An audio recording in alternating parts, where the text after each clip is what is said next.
デバイスの修理が必要ですか？無料診断を提供しています。ご自宅まで集荷、配達いたします。電話や移動は不要です。修理前にお見積もりをお送りし、承認いただいた場合のみ作業を進めます。簡単、透明、そしてプロフェッショナル。リンクは説明欄にあります。Dyson SV12 のモーターを交換するプロセスはいくつかのステップに分かれています。まず、必要な工具を準備します。必要な工具は、トルクスドライバー、十字ドライバー、ピンセット、掃除用のブラシなどです。これらの工具を使用して、モーターを安全に交換できます。最初に、バッテリーを取り外します。バッテリーを外すことで、作業中の安全を確保できます。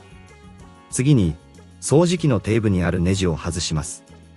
トルクスドライバーを使って、ネジを慎重に取り外してください。ネジをなくさないように、小さな容器に入れておくことをお勧めします。底部のカバーを外したら、内部のクリーニングを行います。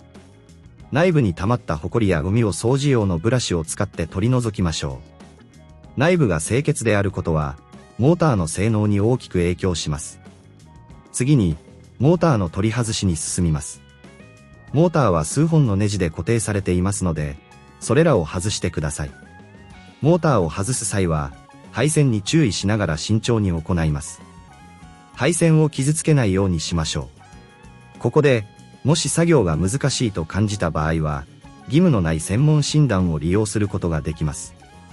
新しいモーターを取り付ける前に、古いモーターと同じ配置であることを確認してください。新しいモーターを配置したら、ネジでしっかりと固定します。配線も元通りに接続してください。接続が完了したら、再度内部を確認し、異常がないか確認します。最後に、底部のカバーを取り付け、ネジで固定します。すべての部分がしっかりと取り付けられていることを確認しましょう。モーターの交換が完了したら、バッテリーを戻し、掃除機をテストします。動作確認を行い、正常に機能しているか確認してください。これが難しいと思われる場合は、ご自宅での集荷と配達サービスを提供していることを覚えておいてください。電話不要、移動不要で、修理前の見積もりを提供します。デバイスの修理が必要ですか？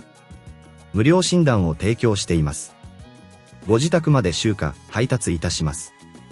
電話や移動は不要です。修理前にお見積もりをお送りし、承認いただいた場合のみ作業を進めます。簡単、透明、そしてプロフェッショナル。リンクは説明欄にあります。